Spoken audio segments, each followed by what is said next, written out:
making you this video in response to your video that you made me a few nights ago. Sorry it's taking so long to respond. Well, the first thing that I want to say is I'm so sorry about the blatant disrespect that I showed you. I don't know really what was going through my mind or why I was being a brat like that. I guess I did feel worried and scared and nervous about you wanting to examine my whole body, and that made me very nervous, mostly because the way you worded it, and I'm not blaming you at all, I'm not saying that, I'm just saying the way it was worded, it sounded as if you were gonna tell me, okay, I'm gonna look at your entire body and then tell you then if you're gorgeous or not. Like you've just been telling me I'm gorgeous to please me or something right now. But when you see me in person, you'll give me like the full truth or something. And that's the way I took it. And then also I thought examination, I've heard of these sororities, and what they do is they make a girl get completely naked, and they mark the parts of her body that is considered imperfect, and they'll circle like in her belly, and if it's just not exactly flat, they'll put fat or something. And that's what I thought you were saying that you were gonna do. And I'm like, my soulmate wouldn't do that. My soulmate wouldn't humiliate me. Or, I mean, you do have the right to humiliate me, but I'm saying that you wouldn't do it purposely to hurt my feelings. And because you're always trying to bring me up, and that's why I said it's unlike you to want to bring me down, is what I'm saying. And I was trying to explain that in a calm way, but it came off like a sassy, rude sort of way, which I didn't mean it to, but that's the way it sounded. And no, I did not use caps, and I think that sometimes whenever I say I didn't snap, because I didn't use caps, so I didn't yell, it means I didn't snap. But I see what you mean about me using, the way I word it is, can be considered snapping.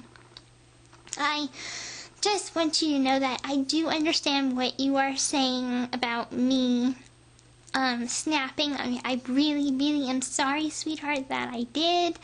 But that particular night was really hard to sort of communicate what I'm trying to say to you and what you're trying to say to me.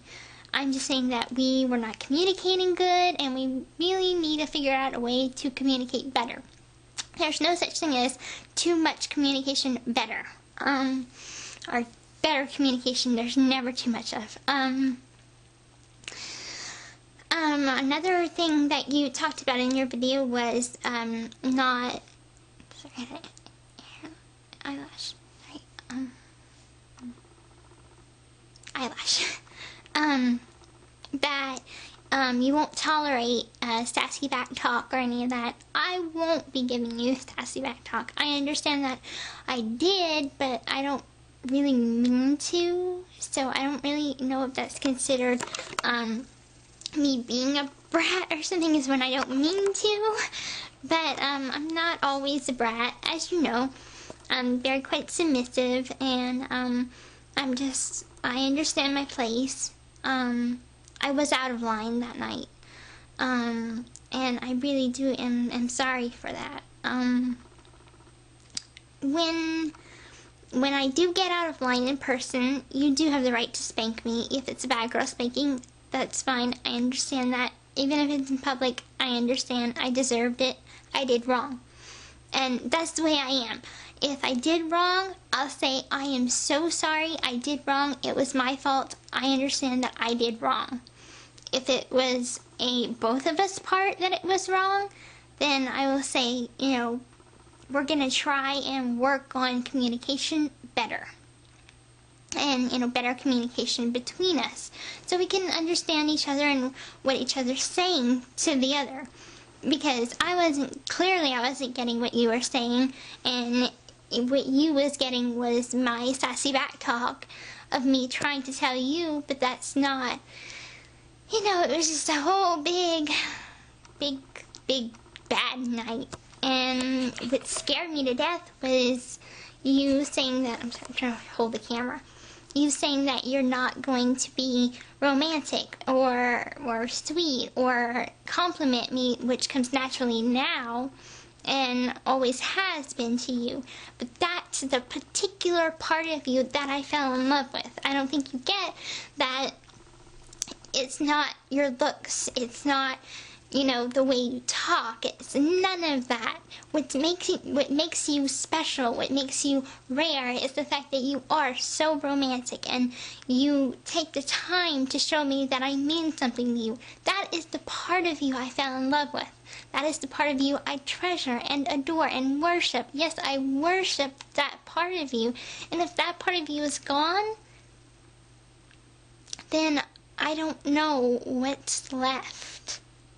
Do you understand what I'm saying? I know that, of course, that love, that undying love will always be there, but that part of you that is so rare, that's the part of you that makes you you. That's the part of you that makes you different from other guys. And I honestly just don't know what would be left if that part of you was gone. I mean, I think that's the part of me that balances out the high sex drive, the dominant part of you, the really violent dominant part of you. It balances it out to make you the perfect guy for me. Other girls, other women, they probably would say, no, I'm not going to take this violent, dominant behavior, or, you know, nobody's ever going to say, don't be sweet. I'm just saying that it balances you out, and it makes it easier for me to adapt to that dominant part of you, that violent dominant part of you. So it's a good balance. So I'm happy that I was able to beg you and plead you and just basically throw myself at your mercy to have that part of you back. Because I was in pieces. I was literally inconsolable. I was sobbing underneath the sheets because I had my phone with me, and I was, after I realized what I had done, I didn't realize I had this power to change you. I thought, okay, men never change, you know, they are what they are, you can't change them, but soulmates are an exception, so, but I just want you to stay the same, and you are perfect for me, so I don't ever want you to change. And so, yes, I will be good. I will be respectful, and I'm so sorry I was disrespectful that night. I realize that we have been fighting a lot more than I would want us to be fighting. I consider that I'm under so much stress with taking care of my mom.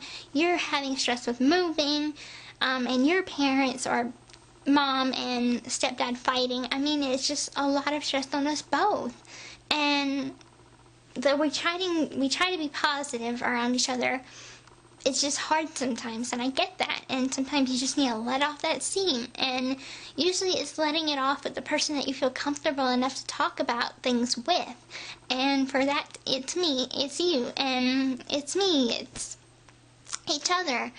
And that's why maybe sometimes we do fight a little more when we're under stress. I get it.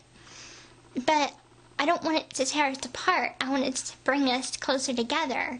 And that's why I'm making you this video, to explain what I meant that night, what I thought you meant that night, that my reaction was wrong, to apologize, so I formally to apologize, my love, and to also respond to things in your video that you made for me. And I just want you to know that if you do have to give me a bad girl spanking, I understand.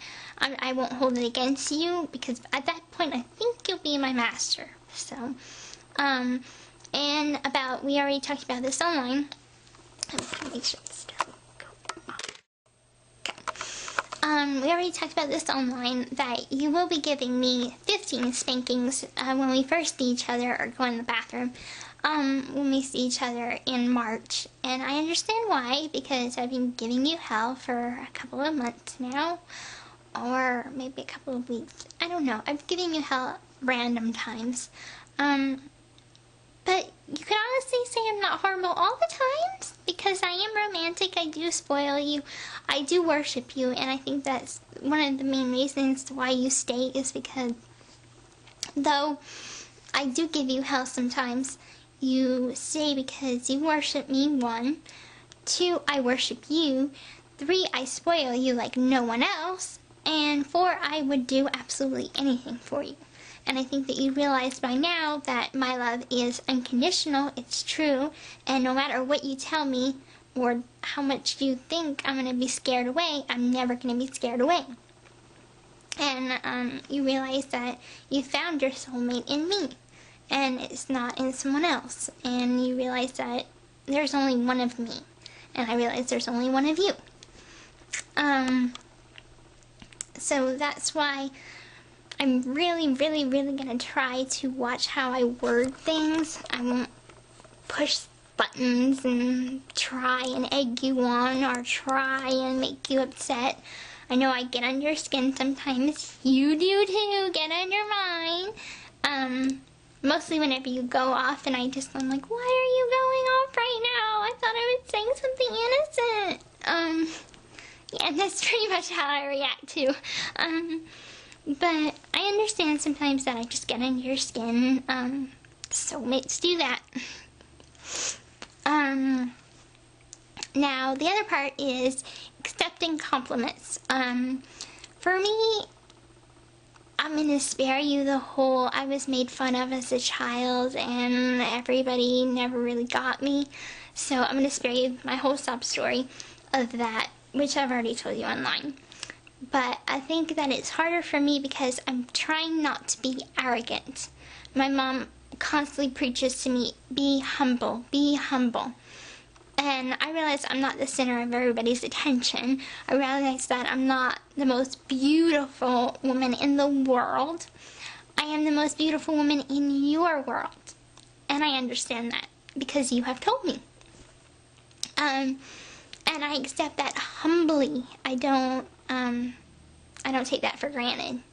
So I just want to thank you. So I'm going to end this video with I love, adore, and worship you, my amazing King Charming. Good night, my one true love.